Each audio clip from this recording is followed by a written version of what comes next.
performance standards to get a good sense of whether or not this actually impacts the driver's performance based off of the distance that the person is from the actual exit ramp and their identification levels. We're also working on quantifying the complexity. It's one thing to say drums are more complex, it's another to say how much more complex are they. And we're looking at a few different methods. This is a good example of a few that we're taking a look at. This is that image of 40-foot drums plus or minus 2 feet. With a graph-based visual saliency map lower left, you can see that it highlights the gap between the two drums at the end rather than the actual converge. And then the Inikog-Niebuhr map to identify the different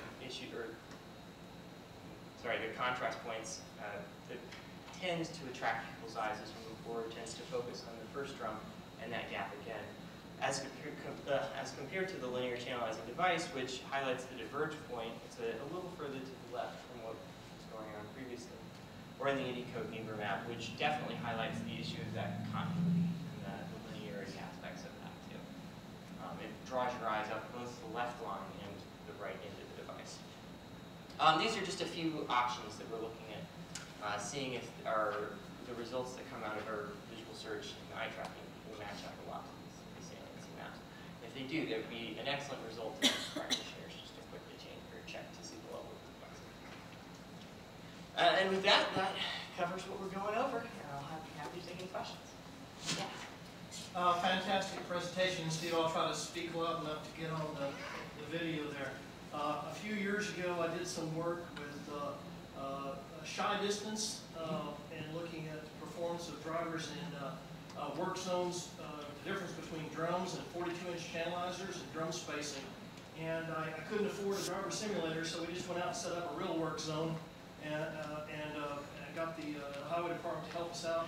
And we videotaped their actual behavior. I was wondering, perhaps if we could get together, you might be able to set up fairly quickly an experiment that tries to simulate what we did, and you could use what we did in reality to calibrate or validate what you're doing. And you did many, many more things than we could do, obviously, with setting up something in reality. But I kind of want to know what you think about maybe getting some of this out in the field and trying it. Absolutely. One of the disadvantages to being in urban Atlanta is that we don't have a lot of space to do the actual work zone work, but and the advantage. You don't have any work zones in Atlanta? We got plenty of work zones. They just don't want to let us near them. But the advantage of simulators, you can set something up quickly like that, and everybody can get together. I enjoy talking to you later. Yeah, definitely. All right. Any other questions? Great. It's been a wonderful talk. Thanks so much.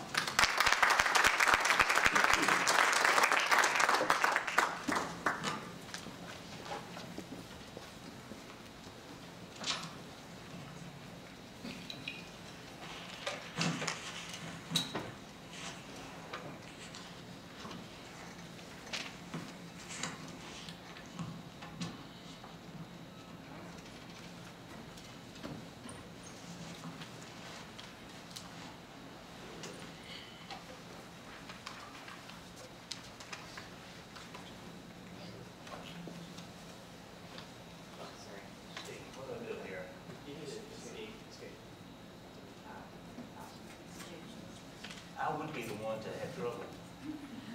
Oh, there you go.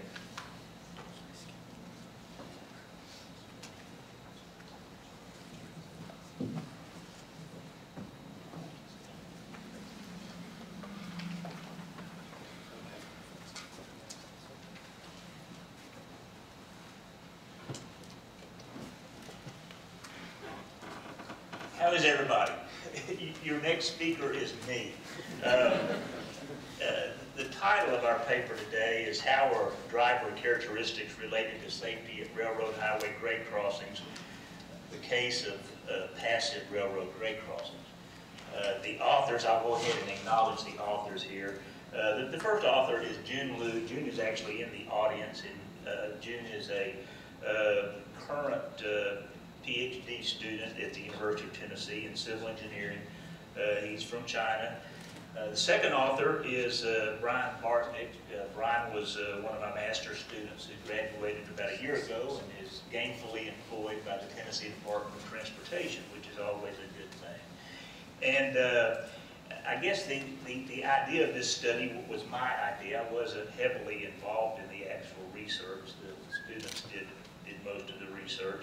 And then the fourth author was actually supposed to be the presenter today, and he sends his regrets for not being able to join us, but he had a higher calling from our dean and the vice chancellor at the university to make a critical presentation, which unfortunately overlapped with this.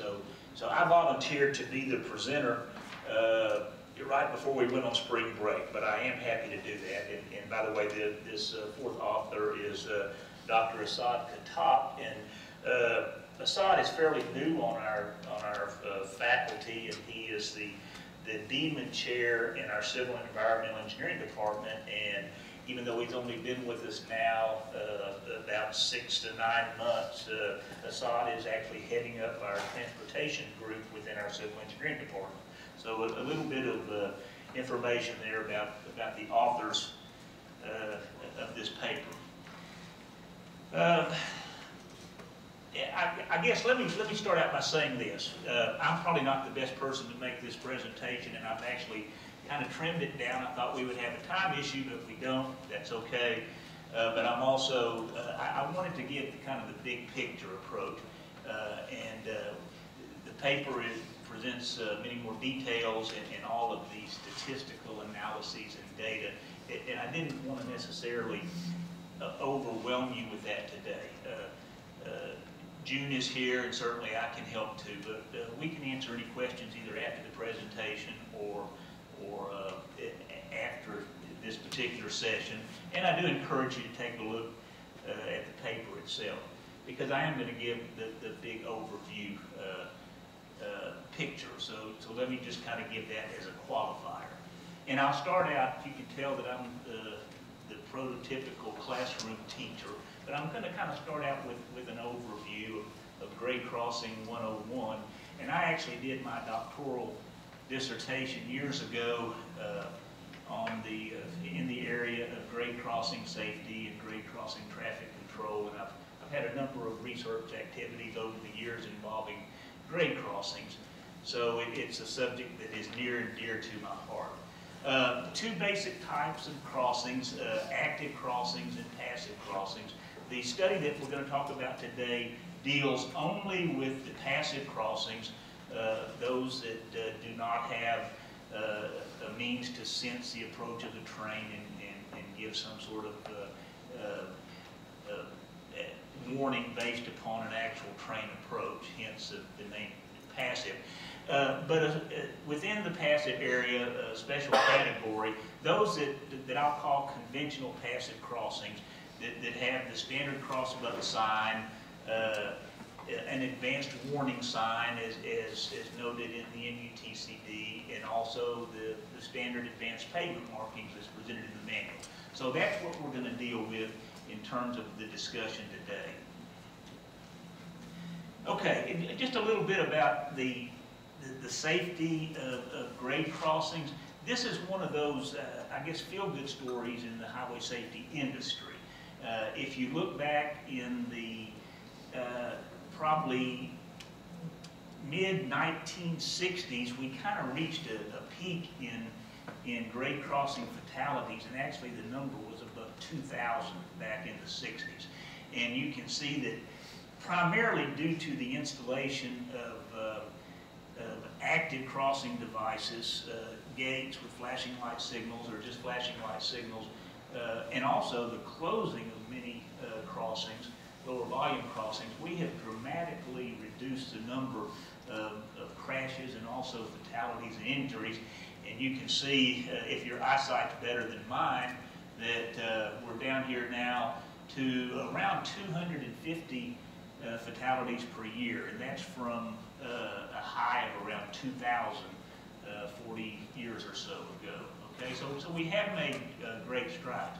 However, I'll point out that if you kind of see the last actually 6 years, the improvements have flattened out. So we may have reached a point of decreasing returns, and actually over the last 5 years, the number of crashes and fatalities has increased at grade crossings, and in the last year, 2013, you can see it's up to 250, and that's an increase from any other year over the last 5 years. So it's a problem that hasn't gone away, and we seem to have leveled off.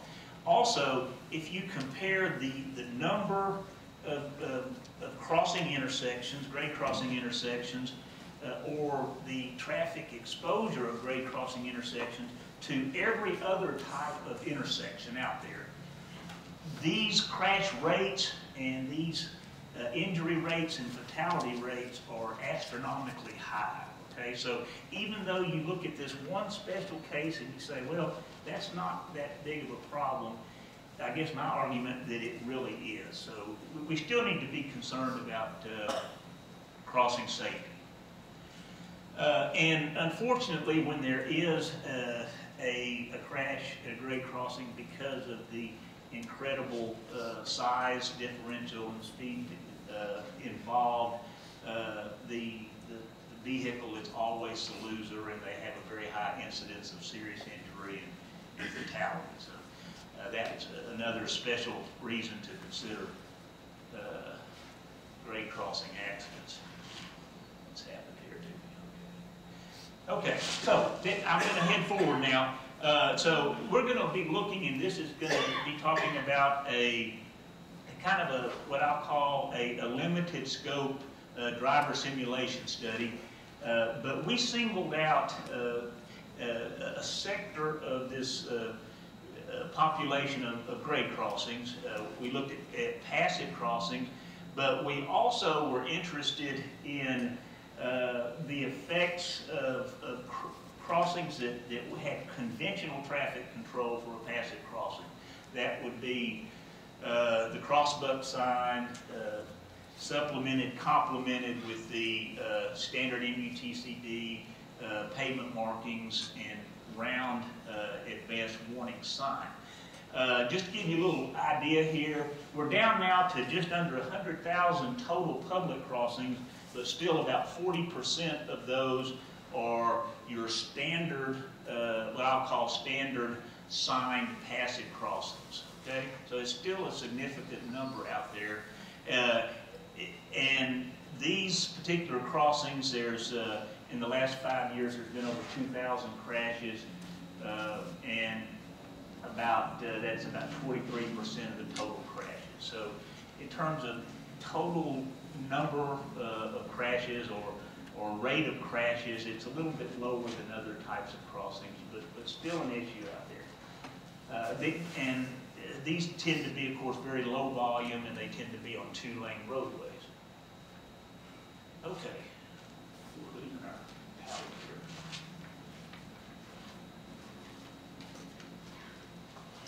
here. Okay, so let's talk about this study at hand. This was designed to be a simulation study of driver performance, exploratory in nature. And actually, this is part of a larger study, the one I'm going to talk about today.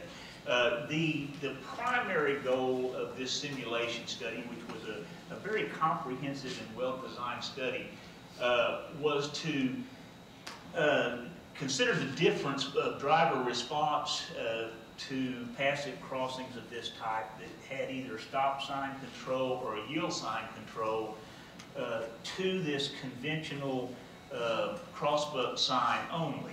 And actually the study design itself, the number of subjects, how the subjects were distributed, were based upon that primary objective. And there is a companion paper to the one I'm talking about today, and if you put the two together, which I would encourage you to do, you'll get the big picture. And that first paper actually was presented this year at TRB. The second objective, and that's the one I'm talking about today, we were able to explore how driver demographics, a number of demographic characteristics, impact and interact with the driver's behavior at passive crossings. And in order to do this and not mix apples and oranges, what we did, in the larger study, we had some crossings that were treated with stop signs and yield signs, and then we had some base crossings that involved just a conventional passive signing configuration. And so what we've done for this study is we just broke out those crossings that were included in our simulator study that had the conventional type of traffic control. So with that, it kind of leads to what I consider to be maybe a third objective, but certainly it was very important to me because I've been involved in grade crossing research for many years, and that is through looking at how drivers behave, their demographics, and some of these things that we were able to consider. To me, it's a way to at least partially validate the use of a simulator to evaluate different signing approaches, traffic control approaches, other treatments at grade crossings. So I don't want to lose sight of that. To me, this validated that what we were doing in a simulation environment did have fit and context within what really goes on at grade crossings. Okay, so let's move ahead quickly now. Our driving simulator study, we have a kind of a mid-range driving simulator. It's a driving safety DS model 600C for those of you who are into simulators. Our particular simulator is a half vehicle, as many of them are. It's a Ford Focus sedan. It has kind of a complete range of visual and audio effects. You can see including a 300-degree horizontal field of view that's provided by 5 projectors. And then it also has both sides, both left driver's side and passenger side rear view mirror, as well as the center rear view mirror, which is hooked up with LCD screens, which you observe traffic as it passes you, and also traffic that may be trailing you. So it really is a fairly genuine driving environment and comes close to a real feel, an actual driving experience. However, it is a mid-range. It's all about money. I apologize for this not cooperating. Okay. For our study, and again, the actual sample was selected for the first objective, which was the stop and yield comparison. And we had 64 driving subjects, 44 which were male and 20 were female. They were fairly, you could say that they were a southeast region of the country in terms of their geographic distribution. And you can see that their age distribution was kind of from the beginning driver up to 60 years of age. So we didn't really look at the senior driver, the elderly driver. That certainly is an issue, and that's why I call this particular study, at least the demographic portion of it, exploratory. We had some statistical procedures that we were able to kind of negate any impacts of our skewed sample in terms of male, females in age and regional orientation for the larger study. But I'll be the first to admit that for this exploratory demographic study, it is what it is. Okay? So for this study, what we did is we would have the subjects come in, and this question came up earlier, so I'll go ahead and answer it. We would tell them that they're going to, drive through a normal driving situation, and that they were to, just approach these driving situations as they ordinarily would. They were told nothing about grade crossings, traffic control devices, anything like that. And they did, in fact, during the course of their driving experience, encounter a few grade crossings, as I've mentioned, but they were sprinkled in appropriately with a number of intersections, stop sign control, signal control, a variety of designed vertical and horizontal design features, other types of signing, etc. So I think I could say pretty confidently that they didn't know that we were looking at grade crossings, okay? And so they experienced a number of these things. For this study, we were interested in the 2 crossings that were in the driving course that had only the standard traffic control devices for those types of crossings.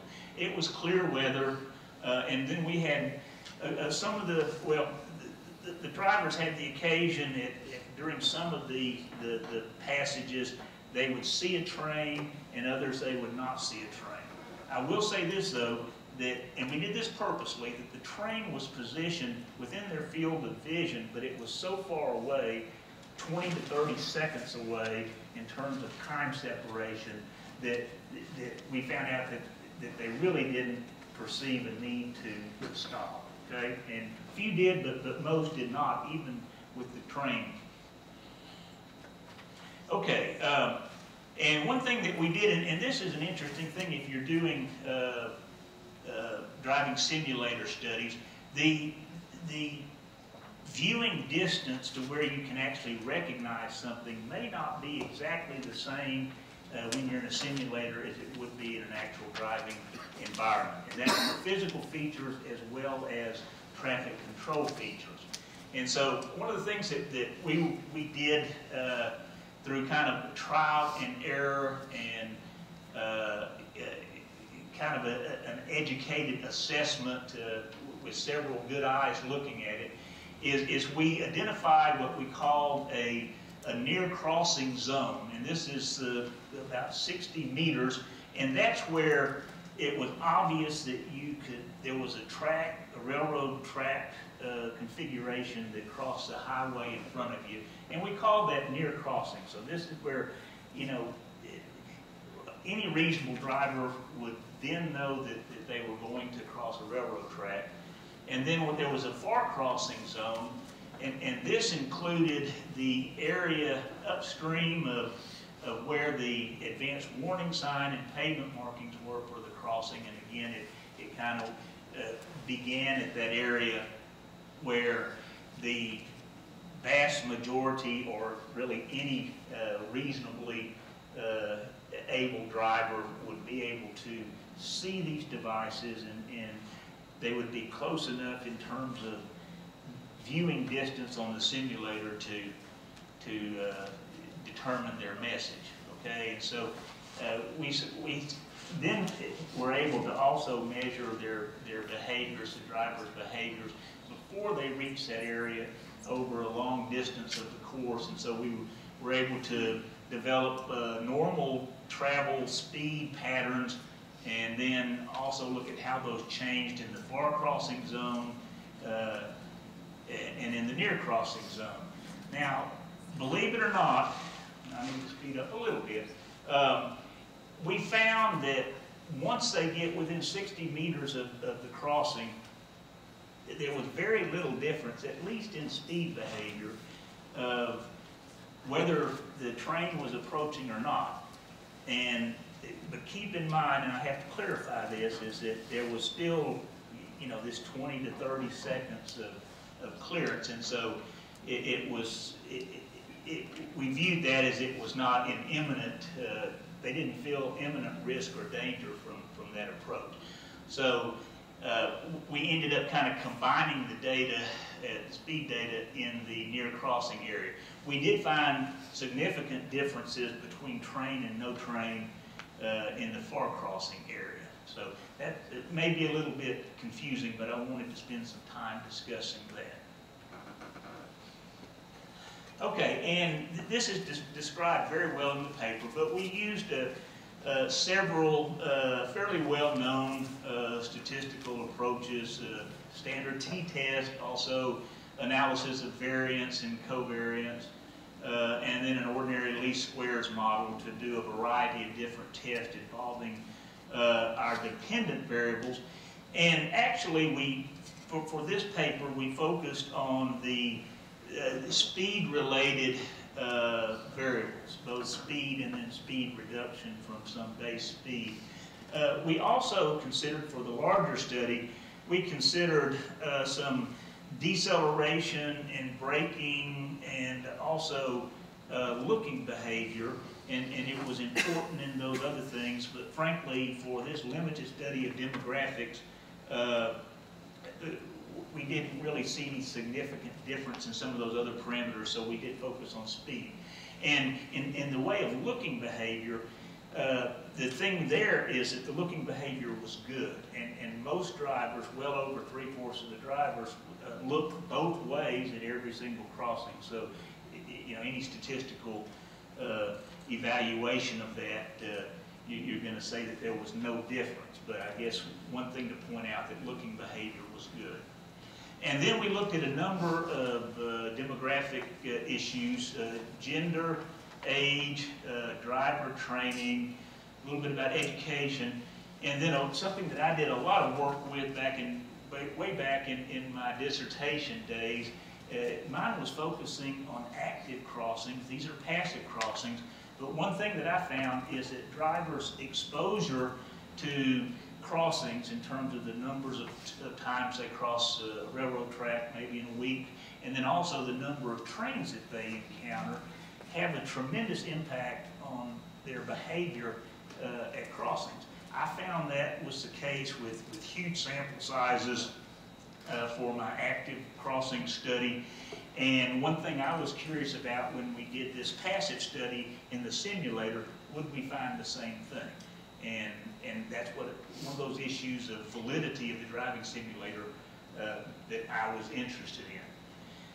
Okay, this is the results from one of the different groupings, one of the crossings under one of the train, no train scenarios. This is actually, I believe, a no train thing, because there were very few number of people that actually stopped. But you can see here that there's quite a bit of variation in crossing speed. The posted speed limit on our course, by the way, was 45 miles per hour. And you can see that in the simulator environment, this is a fairly tight distribution, I would guess. You know, most drivers were going between 40 and 60, and the average was somewhere slightly above 50 miles per hour, which sort of mimics what we see in a real-world environment. So again, this validity of the simulator studies. And then in the far crossing area, you can see some of the variability, and in particular that some of the motorists, a few of the motorists will slow excessively even when they're far from the crossing. And then as they get very near to the crossing, the behavior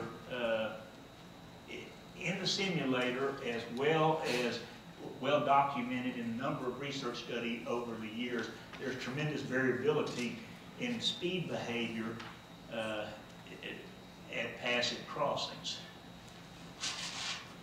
Okay, you can see for this, there were 3 drivers that made a full stop and 3 that made rolling stops. But you can see that generally drivers slowed down some, but the majority of drivers did not radically change their speed, short of those who slowed down and stopped. I just think, get any problems. Okay. So let me look at some of these characteristics and point out some things. One of the issues here is that we found that individuals' speeds were related to their age, and this is something that we expected. Younger drivers, and age is along the bottom there, younger drivers do tend to drive a little bit faster, and older drivers, particularly the much older drivers, tend to drive slower. So that held true in our simulator study, which gave us some confidence.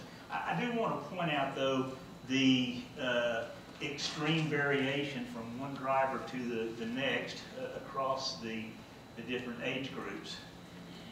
Okay, and I also want to point out that in the far crossing area with the train, you can see that there was more variation, and that there was also the the slope was much steeper in terms of how age affected their behavior. Okay, this is and again, I'm just trying to whet your appetite in some of these things. This relates to driver training, and I'm going to kind of alter the words here just a little bit. We had three basic categories. We had drivers that had no formal driver training course ever, and you can do that in Tennessee, by the way. We had several drivers in our limited sample that had the standard high school driver's ed class, and then we had several of our drivers too that through their job or through getting reduced insurance rates or other things. There's several different incentive programs out there, but they had actually had additional general driver training as an adult. So those are our three categories. And interesting, and again, I'm just whetting your appetite with this. It is a very limited sample, but we did find, and it was highly significant, that those who had had additional adult general driver training did tend to slow down much more as a group in the approach zones, both with and without trains. So maybe that's a good impact of these driver ed programs above and beyond the standard things that we take as teenagers.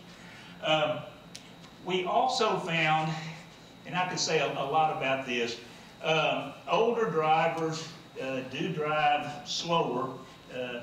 We found that in real world situations, and we found that very clearly in our simulated environment, and that's a good thing. Validity of our simulator as an evaluation tool. We also found that female drivers tend to drive slower than male drivers, and that's something that's well documented in the literature.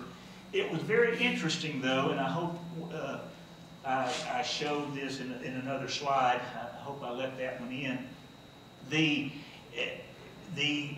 For the base condition, the female drivers are a good like 4 miles per hour average speed below the males. But then as they reach that far zone area, and this was true for both train and no train, the female drivers actually slowed down less because they entered it going at a slower speed. The male drivers slowed down more, and so when they actually got to the near zone, they were both going almost the same speed. Okay, it was statistically different, but instead of being 4 or 5 miles per hour, it was like 1.5 miles per hour. So this was an interesting finding there. And again, we did find that older drivers, I might have mentioned that already, younger drivers were faster, older drivers considerably slower, and then this adult driver training also seemed to have an impact. Okay, and then the last major area was this whole area of exposure. And you can see some clear trends here. First of all, if you look at all those dots, you can still see every one of these graphics shows that there's tremendous variability in how people drive in simulated environments as well as in actual grade crossings as observed in other studies. But notice here that and this is a good test for just how they normally drove when they were not at a grade crossing.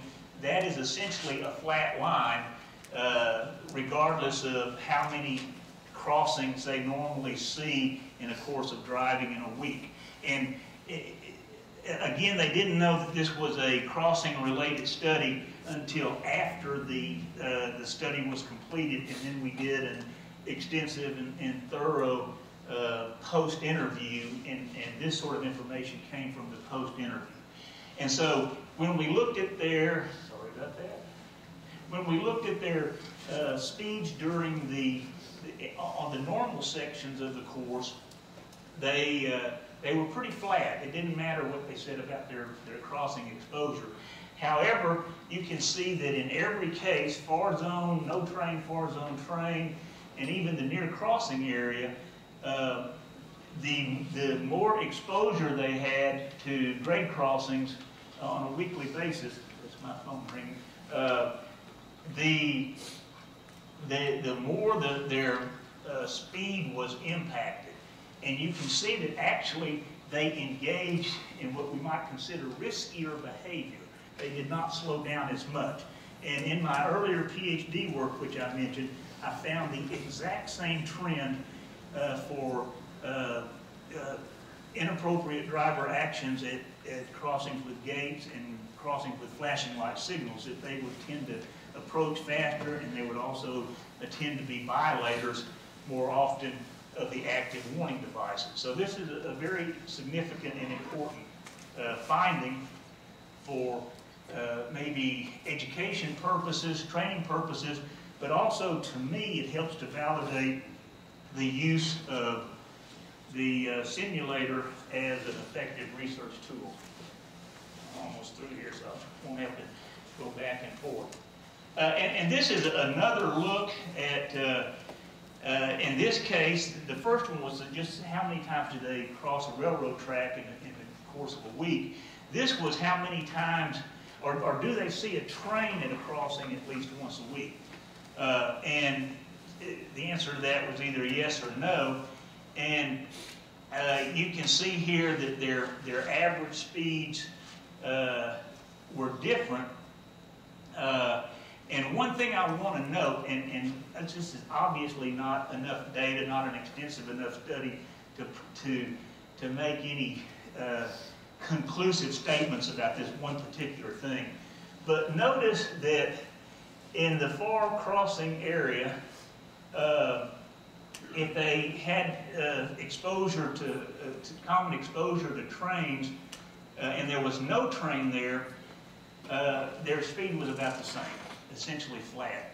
However, if there was a train approaching, their speed was actually increased, and it was significantly higher between the yes and the no group.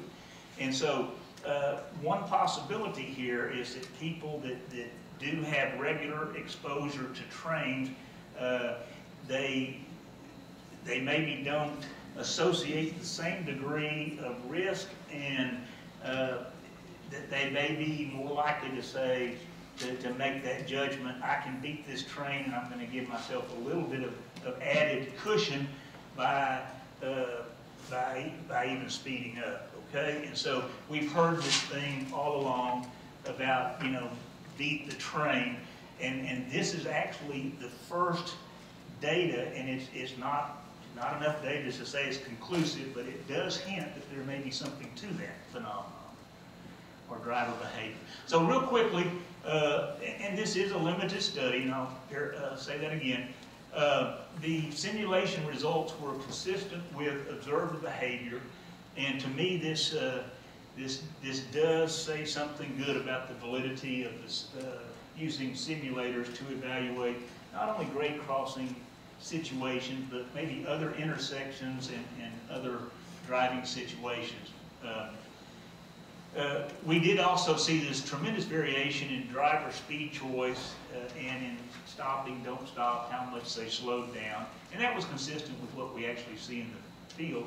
However, still, regardless of this, the majority of drivers did not completely stop or come to a very slow crawl speed. They continued upwards of 25, 30 miles per hour from an initial speed of 45 miles per hour, even when they sighted a train far off in the distance.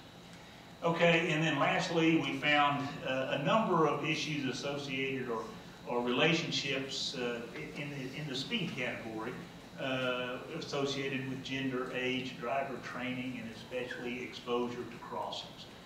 Okay, so that's a little bit about the conclusion. I did cut this significantly down and probably left out some detail, but I encourage you to look at the full paper. And that should be it. See, I'm just jinxed today. There it goes. Third time's a charm. That's it. Any questions? Yes, sir. I was glad to see that you looked at the demographics and conclusions you could draw. And I think the categories you said that had a lower speed is because they've become more cognizant of getting safely to that destination than the BMW driver or SUV driver. Okay. We didn't look at vehicle type or economics. I just had to think of it as you were going through it. Yeah, there actually have been some studies that looked at what magazines people subscribe to and their tendency to take risks, not only at grade crossings but in other driving situations. And people who take gun magazines and hot rod magazines and that sort of thing tend to be risk takers. Yes. Have you considered speech joy with respect to the crossing condition? Ask it one more time. Have you considered speech joy with respect to the railroad, the crossing condition, whether it's broken down concrete slab or timber? Okay, relative to the surface condition? Yes. Okay. Obviously, that would be difficult in a simulator environment, okay? But I do know that there have been a number of actual field studies that have looked at that very issue.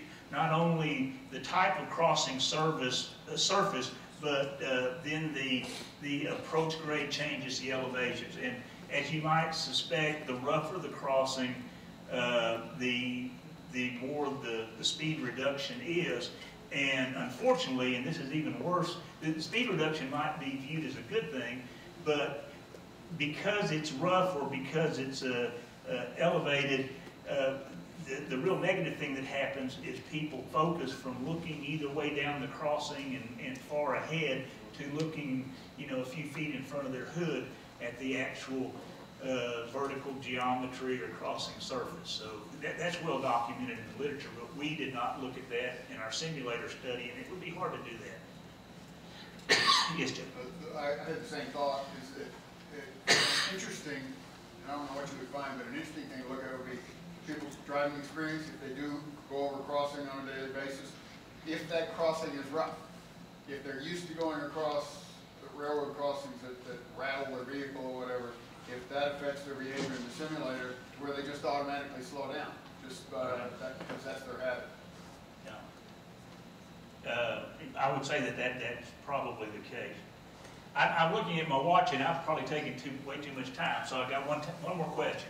Like the crash data we have, does it relate to just the head-on drain collision with the drain, or just the... No, the Federal Railroad Administration for many years has had a national crash database. It includes, going back many, many years, every single crash between a train and a car or any kind of vehicle that has happened at both public and private crossings. And they, whether it's side train or a head-on impact or whatever, it's out there. There's a very good database for train crashes. Okay, anything else? Did you get my copy?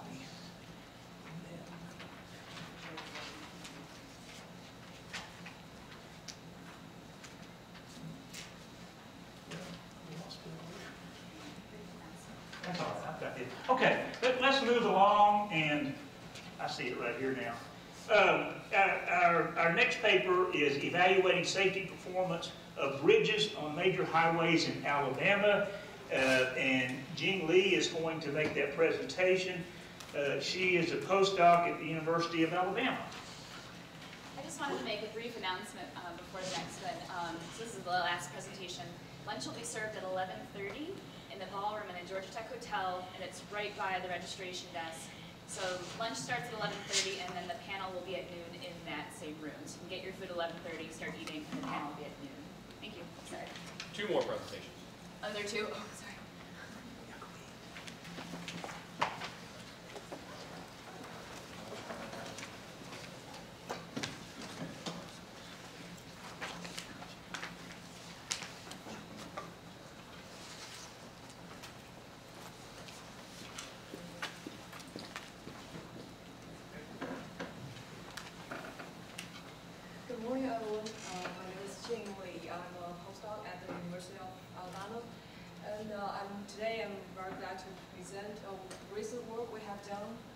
regarding the safety performance of highway bridges in Alabama.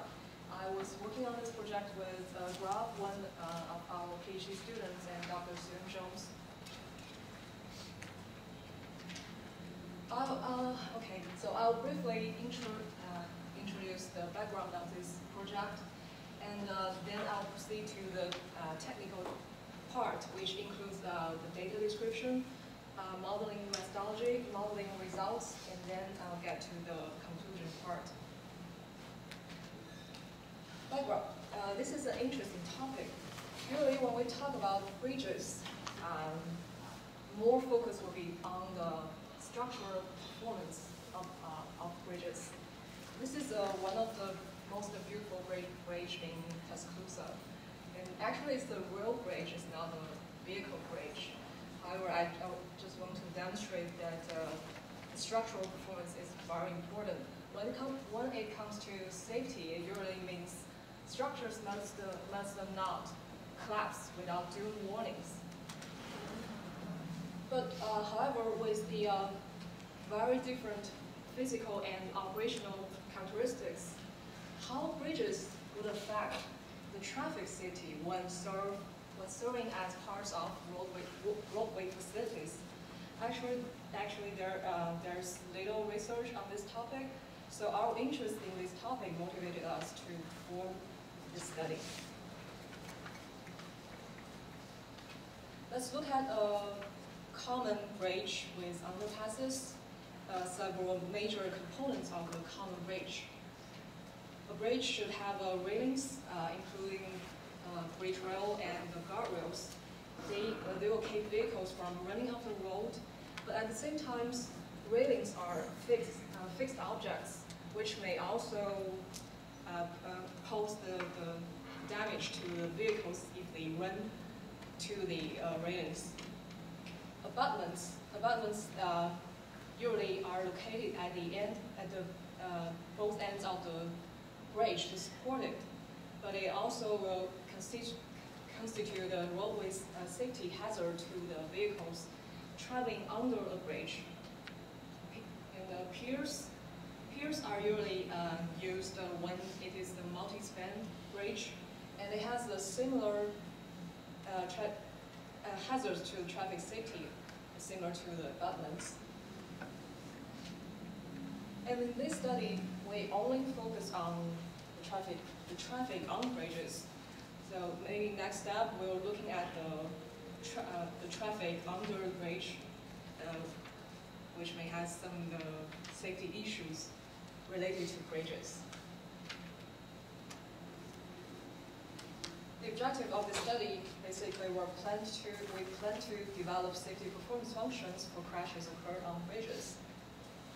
And then through those SPFs, we can understand how bridge characteristics will affect crash occurrences. And then the transportation agencies and safety engineers can use such SPFs to estimate the expected numbers of crashes on bridges, and will also help transportation officials to in prioritizing safety-related products. Okay, so now it's the technical part.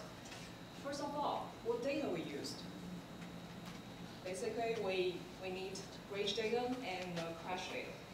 The bridge data, we're interested in the bridges that carry highway, interstate highway or state highway in Alabama.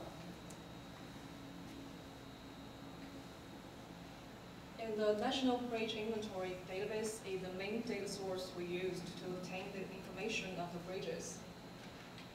Also, we look at the Alabama Bridge Inventory, which is maintained by LDOT, because there are some newly built bridges or reconstructed bridges that have not been updated to NBI. In the end, a total of 1,122 bridges came to our final list for this study. Given that the original NBI data points, the NBI bridge locations are point-based information, so the additional efforts we to convert the original bridge points to bridge vectors. This figure shows the highways and the highway bridges. Those yellow points, they represent the highway bridges in Alabama. And this is what the additional efforts means. That we use each bridge point as a midpoint to create the bridge vector.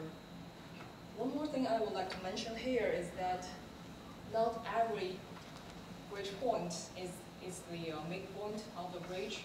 However, we use all of them as midpoint to create the bridge vectors because it will really time consuming to manually find out if the point is the endpoint or any location along the bridge to create the vectors.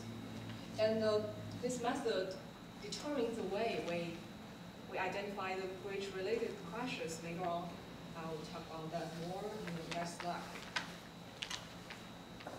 Once we have the bridge list for the bridge data, then we work on associating the crashes with the bridges. So we're interested in the crashes occurred on this 1,122 Alabama highway bridges. The crash data was obtained from CAPS, the Center for Advanced Public Safety, based at the University of Alabama.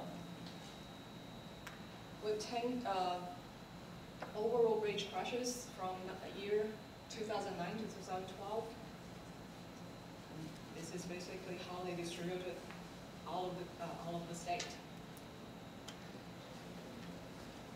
And as stated in the previous slide, we use a method of associating crashes with the bridges as if a crash is located directly onto a bridge vector, which is the gray one, a gray vector, or within a half bridge length on both sides of the bridge.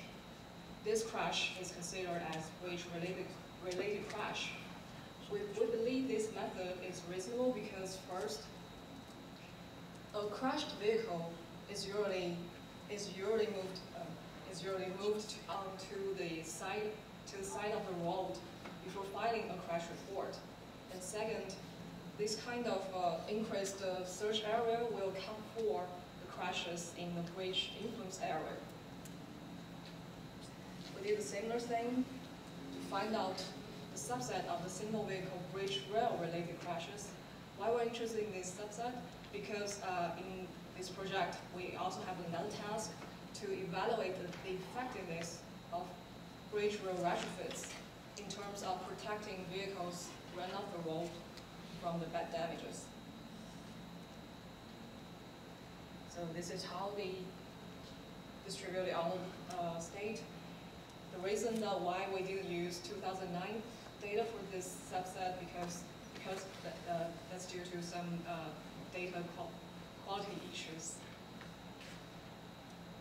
Okay, similar situation here. Modeling methodology. We all know that crashes are rare and random events, so discrete count models is appropriate for depicting crashes. Consider that observed crash counts are usually over-dispersed data, so the negative binomial model is the good choice for model such data set. Here we use NB2 formulation because this formulation has been proved to have a better performance in estimating number of crashes, which was the previous work of our PhD student. Then we used the Kondyli subfit to identify the best model among the candidate good models. Two Kondyli subfit measures we use here are likelihood value and archaic information criteria. Lastly, we also use the okay, so I forgot to mention one thing. It's we within that crash data set, we split it into two subsets. One is 60% of the samples we use to develop model, and the remaining 40% of samples we use to validate the model. So the last step is that we use a validate set to validate the models. And there are 3 validity measures we used to identify the best model. This flow chart will give us a very clear picture of our whole modeling procedure. So basically, we split the crash data set into 2 training set and validation set. Then the predictive binomial regression models were estimated through the software and logic. Then we use the goodness of fit measures to identify potential best models. Then we let the validation set come in to help find the best model.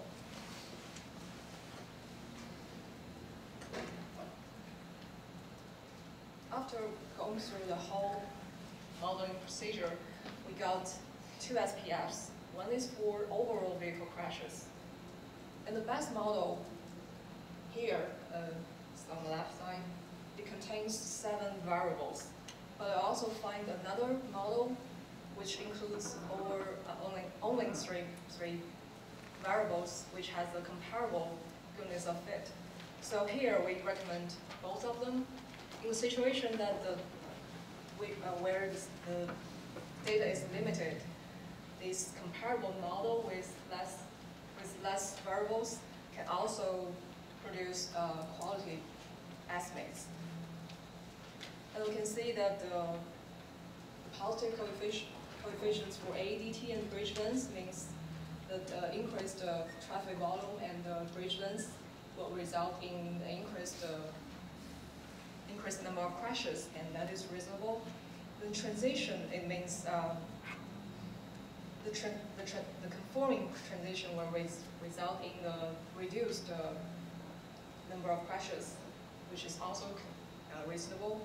And the approach width and railing, they are kind of counterintuitive, because supposedly conforming railing and conforming approach width should result in reduced number of crashes. However, this one possible reason is that within our data set, there are few bridges with conforming approach width and railing status, so that may result in collinearity variables. The percentage of trucks and shoulder width, that means the increased percent of trucks will result in reduced number of crashes, which is also counterintuitive, but actually it is consistent with the findings from the previous study, with a higher percentage of trucks usually correlating to the wider shoulder width. So in that case, the number of crashes is actually reduced. And here, shoulder width, it should have the same sign as the coefficient for percentage trucks. But here, it has the opposite sign. We believe that there is some nonlinear correlation between the two that we cannot capture through the linear correlation examination. Another SPF is for the single vehicle bridge rail related crashes. It contains, the best model contains 3 variables, and those 3 variables are the same as the one in the comparable SPF for overall vehicle bridge related vehicle crashes. And here we can see the coefficients for ADT and bridge length. They're reasonable, has a positive correlation with the number of crashes. And the percentage of trucks here, it has a positive correlation. And it is reasonable because usually the single vehicle crashes are run off road or rollover, and those kind of crashes are more likely for the trucks. I should have one more slide. Where's my conclusion? Okay. With this study done, we the SPF for the overall bridge-related vehicle crashes and single vehicle bridge road-related crashes are available to the transportation agencies and safety engineers in Alabama, because those models are developed based on the Alabama data. So they may not be directly applied to other states. So the tests using calibration or the developing new SPFs may be necessary for practice in other states. So this is basically our work.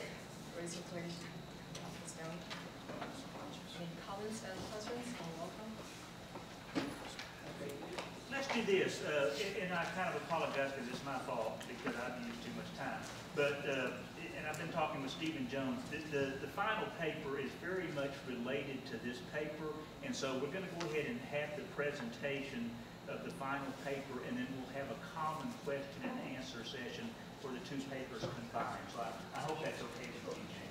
Great. Let's give her a hand.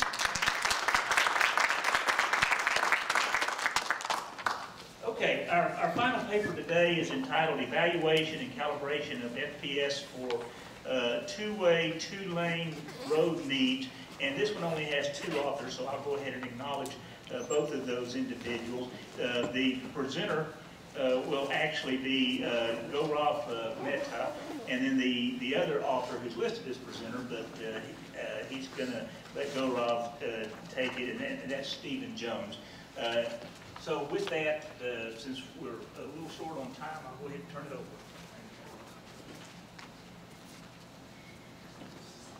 Good morning, everyone. I'll be very fast.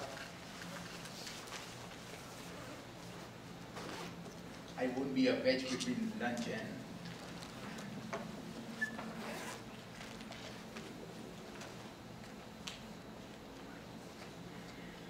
Okay, so my name is... Oh, can you hear? I have to stand here, or can you hear me? Oh, this one? Yeah, just put this on your belt or put it in your pocket and flip that to your belt. And then if you want to change the slides remotely, maybe you'll have better luck than I did. Thank you. Can you, everybody can hear me? Thank you. My name is Gaurav Mehta. I'm a doctoral candidate at University of Alabama. Dr. Jones here is the PI of this project and my committee chair, and Dr. Liu is an assistant professor who worked with me on this project. So today I will be covering, usually my presentation will have 6 sections. I'll just introduce you to some of the terms I will be using throughout my presentation, followed by the motivation behind the study, the research objectives, the methodology which we use to achieve those objectives, then some of our findings and conclusion. So let's start with introduction. I believe everybody might be knowing Highway Safety Manual. Like Federal Highway Administration published Highway Safety Manual in 2010. It is a document similar to Highway Capacity Manual, but this is for implementing safety in transportation at the stage of planning, designing, operation and maintenance. Highway Safety Manual it consists of 4 parts. But the first 2 parts talks about how it can be implemented by the DOTs. The third part is a predictive modeling. That is where I have been working on for a while. And the 4th part is the crash modification factor. That is something we will be working on in near future. So the predictive modeling part of Highway Safety Manual, it just gives you expected number of crashes. What is expected number of crashes? For a statistician, it's just the first moment of distribution. And in common language, expected crashes is long-term average crash, long-term crash frequency. So one would ask, why would I need long-term frequency and why not just 5 years of data? The issue with that is, it has been documented well, the issues of regression to the mean, bias, and even the same thing happens with the use of crash rate. Even that has effect. It has the effect of regression to the mean. And another thing is it's difficult to actually the long-term crash frequency is actually difficult to measure. And the reason being you can think that, okay, I'll take, instead of 5 years, I'll take 15 years of data. But the problem with that is, within 15 years, in last 15 years, there will be definitely some things which have changed on the road. So it won't be correct to use the same data. So the predictive method given in the highway safety manual is N predicted is equal to N SPF times CMF times calibration factor. So N predicted is the thing which we are interested in, the expected number of crashes. This can help DOTs in identifying the expected number of crashes. If they are planning a new facility or something, they can expect they can know how many crashes to expect based on certain conditions, geometric conditions of the road. NSPF is the base SPF which is given in highway safety manual. They have provided some models which are negative binomial regression models. I'll talk about it later. CMFs are the crash modification factors, and CR is the calibration factor.